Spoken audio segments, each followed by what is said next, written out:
Paul Prates, ele é especialista em energia, mas ele é o suplente da senadora Fátima Bezerra, né? Fátima Bezerra, que é candidata ao governo do estado. E se for eleita, Eugênio Bezerra, se a Fátima foi eleita, né? Mais um senador, né?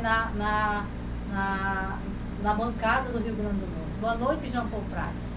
Boa noite, Thaisa. Boa noite, Eugênio. Prazer estar aqui com vocês no Jornal da Noite. Se tem alguém que está torcendo para que Fátima ganhe, eu posso dizer que está ali na campanha Jean Paul Terra Prates, né? Suplente aí ao Senado, pode ficar com essa vaga, caso a Fátima Bezerra seja eleita governadora do Rio Grande do Norte. Estou certo que você está na torcida? Eugênio, é óbvio que a gente está na torcida porque está no time de Fátima, né? E desde a primeira hora, lá no comecinho daquela campanha de 2014, 2013 para 2014, quando pouca gente acreditava que a então deputada Fátima Bezerra pudesse chegar ao Senado numa disputa severíssima, dificilíssima, contra outro grande personagem da política do Rio Grande do Norte, com quem eu tive a honra de trabalhar e a quem tive a honra de servir como secretário de Energia, que foi a governadora Vilma de Faria, né, que tinha popularidade muito em alta na época, apesar do desgaste segundo mandato, etc.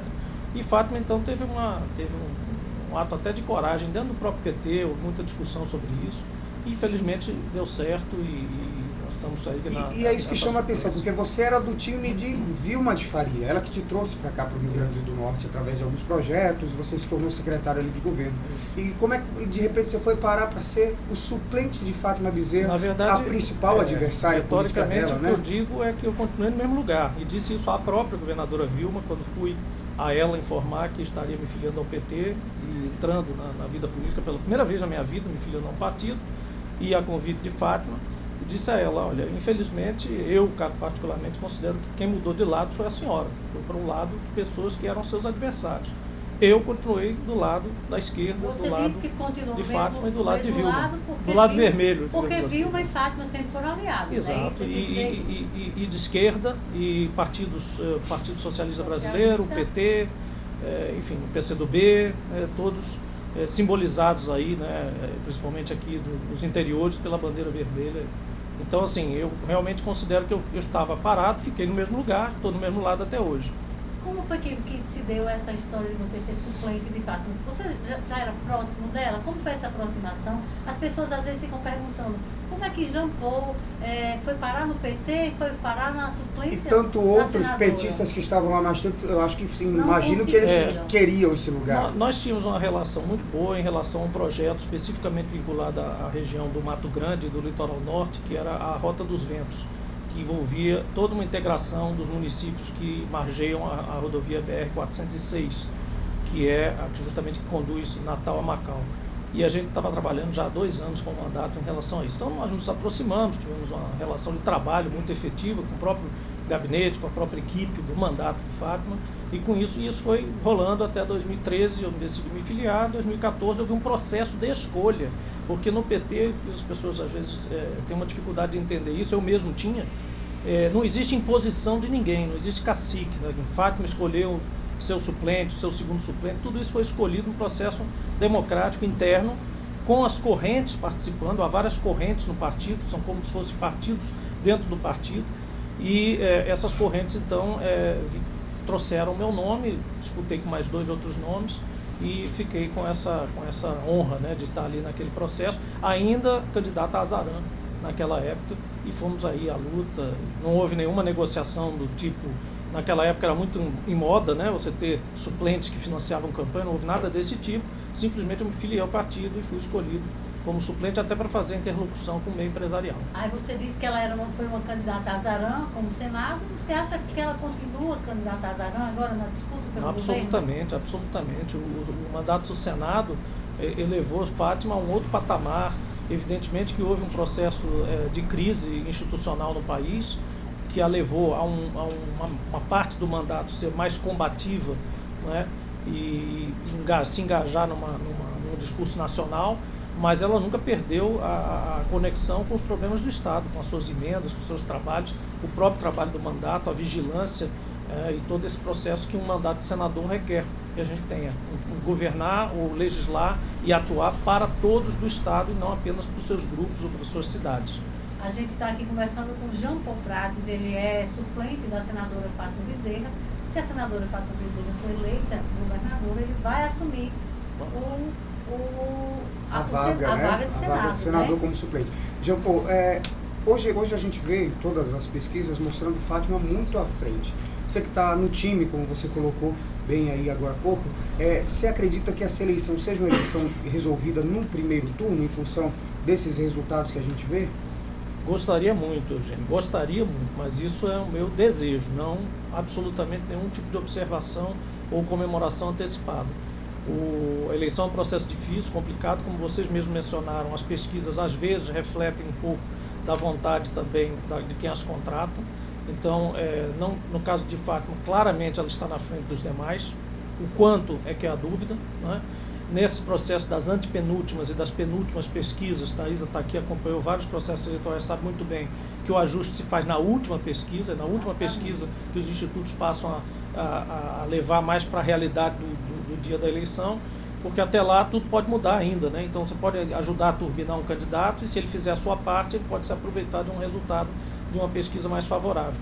Mas eu acho que não está ganho, não tem nada ganho no primeiro turno, nós temos que trabalhar muito, redobrar os esforços, trabalhar muito, inclusive na Grande Natal e em Natal, reconhecer o mandato de Fátima e a própria trajetória integral dela em favor do Estado, a figura dela, a parte emblemática desse processo, o carisma que ela ganhou durante esse tempo todo e obviamente, a devolução disso em votos. O fato de Fátima não ter tido uma experiência de administração, como seja prefeita, né, ou um cargo majoritário aí, isso atrapalha a intenção de voto ao modo que se pode comparar, por exemplo, com os demais candidatos? Carlos Eduardo já foi prefeito de Natal algumas vezes, o próprio Robson é governador do estado, tem essa experiência a favor deles ou não? Depende, se a experiência for péssima, como no caso dos dois poderiam ser julgados como tal, não estou eu julgando, mas o povo vai saber julgar. Se a experiência administrativa for ruim, não adianta nada. Pelo contrário, é um fator negativo que indica uma experiência ruim.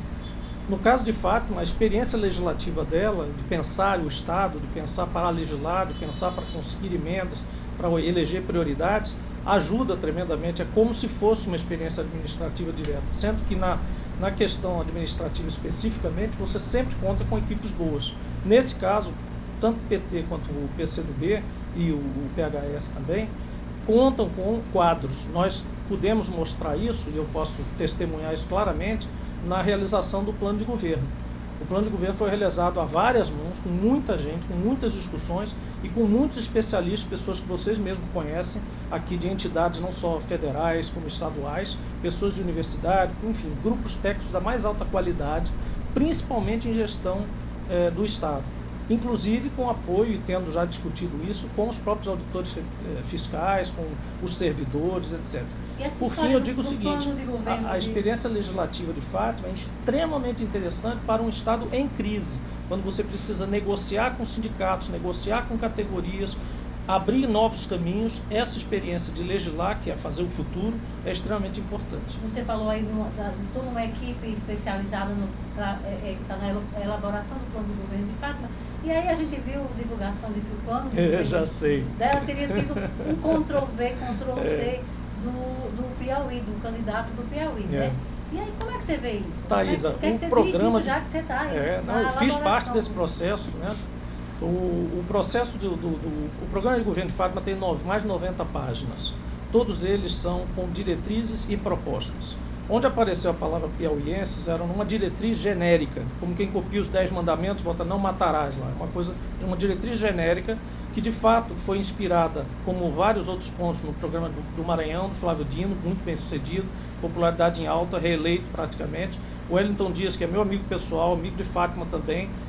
Eu estive no Maranhão 2 vezes, eles estiveram com secretários e pessoas da equipe aqui. Maranhão, mesma coisa. Ceará, Camilo Santana, reeleito também. Governo do PT, Wellington Dias. Governo Rui Costa, na Bahia, também no PT, bem sucedido. Pernambuco, algumas inspirações. E Paraíba também, todos os governos de esquerda. Esse fato de a gente replicar algumas diretrizes significa copiar algumas experiências que deram certo nesses governos de esquerda, inclusive atuando na oposição, quer dizer, contra a base governista, porque durante 2 anos essas pessoas, ao contrário do que se apregoava, que a esquerda só sabe governar quando o Lula é presidente ou quando tem o governo federal, Não foi assim. Então, durante 2 anos a Bahia continuou a crescer, o Ceará continuou atraindo investimentos, Piauí continuou a fazer conexões de internet por todo o estado e o Maranhão continuou a atrair investimentos novos. Então, a gente teve que buscar nesses estados alguma inspiração. Agora, como eu dizia, a diretriz genérica era uma coisa. Embaixo dessa mesma diretriz, onde estava a palavra piauiense, tinha várias propostas. As pessoas não se deram conta ao trabalho de olhar embaixo, que havia várias propostas do Vale do Açu, do Litoral Norte, da região do Seridó, Oriental. Enfim, todas as propostas que estavam abaixo eram especificamente voltadas para as regiões do Rio Grande do Norte. Com muito detalhe, é o programa mais detalhado, mais discutido, provavelmente será um programa de governo muito importante para nós no futuro. Como é que você vê essa situação de Lula? Lula sempre presidente da República, depois o governo de Dilma Rousseff, e a gente não via o PT com essa ascensão aqui no Rio Grande do Norte. E de repente Lula está preso e a gente vê aí a possibilidade do Rio Grande do Norte pela primeira vez ser governado pelo PT. O que é que está acontecendo? Lula na prisão é mais poderoso do que fora dela? Não, eu acho que tem a ver um movimento em relação ao PT e à Fátima com a questão de Lula, sim. Também tem um pouco a questão da decepção com os administradores. A gente falou aqui de capacidade de governar, provavelmente o povo está julgando que nenhum dos dois teve capacidade de governar suficiente para levá-los a uma reeleição ou a uma promoção, né, de prefeito, no caso, para governador. Então, eu acho que é uma mistura dessas duas coisas, também com a visibilidade que Fátima ganhou nesse processo todo, uma visibilidade nacional, hoje uma personagem nacional que transita em qualquer lugar, é respeitada inclusive pelos senadores da oposição, líderes da oposição, ou líderes, no caso agora, de governo. Eu presenciei várias vezes, frequentando o Senado com Fátima, para meio que ir ajudando. Aprendendo já? Talvez, um pouco, fazer um estágio ali, e eu vi várias vezes pessoas como Ronaldo Caiado e outras pessoas, figurões do Congresso de outro lado, tratarem com muito respeito, com muita cordialidade e até ouvindo e ponderando e negociando coisas. É importante a gente, quando é apeado do poder da forma que foi, uma ruptura institucional grave, não é? Ainda assim manter parlamentares de alto nível, e no caso de Fátima, no Senado, onde você tem 3 senadores por estado, os estados são absolutamente iguais no Senado, não há diferença. Veja, a gente sempre se esquece de mencionar isso, a desproporção do Rio Grande do Norte, como ele é representado na Câmara dos Deputados, por exemplo, nós somos 8 deputados, 8 pessoas contra 70 de São Paulo, 46 do Rio de Janeiro. É uma pedrada, é muita coisa. A gente tem muito pouco, realmente, em relação ao Ceará, Bahia e o próprio Pernambuco, também. Piauí temos menos. Então nós temos até que rever esse processo aí, porque isso na Constituição está previsto ser revista essa proporção. E o Rio Grande do Norte já ficou para trás nesse caso. Então, assim, é importantíssimo o grau de nacionalização, digamos assim, que Fátima atingiu. E agora volta para trazer toda essa experiência para cá e liderar, quem sabe, aí um futuro governo ressuscitando o Estado aí desse marasmo que entrou. E você já tem um plano, um projeto de, caso você chegue ao Senado, aquela bandeira que todo mundo diz assim, qual a sua bandeira quando você chegar lá? Você já tem a sua? Tem algumas coisas que a gente pensa que são congruentes com o que também Fátima poderia, talvez, ter avançado, caso não tivesse havido esse processo todo de ruptura que desviou um pouco da atenção para esse processo do combate ao que aconteceu. Tem algumas coisas nacionais do ponto de vista do mercado financeiro, de como é que funcionam os bancos, esse processo todo está na pauta do dia, né? Em relação ao Rio Grande do Norte especificamente, a questão do desenvolvimento sustentável, mas sustentável nos seus 3 aspectos, né? Não só no aspecto ambiental, como a questão social e econômica. Nós precisamos ter ciclos econômicos que não terminem em 2 décadas, que não se esvaiam rapidamente, que a gente gere emprego e consiga qualificar, melhorar a situação toda, para que o camarada, mesmo que o ciclo se deslize ou se derreta, ele consiga ir para um novo emprego. E aí toda essa questão das escolas técnicas, da capacitação, da ciência e tecnologia é muito importante. O Rio Grande do Norte tem como ser líder em muitas coisas, mas não basta ser líder em produzir a coisa, precisa ser líder em criar também e em capacitar. Ok, queria agradecer muito a presença de Jean Paul Prats aqui no Jornal da Noite. Obrigado pela entrevista, Jean. Obrigado a vocês dois. Você já está convidado, né, aí no seu futuro projeto, se der certo, voltar aqui na 95. Uma das ideias do mandato, se houver, é justamente estar sempre em comunicação com todos. Maravilha, muito bom. Thaisa, tem um recado aqui, ó. Gente, agora vamos falar de um assunto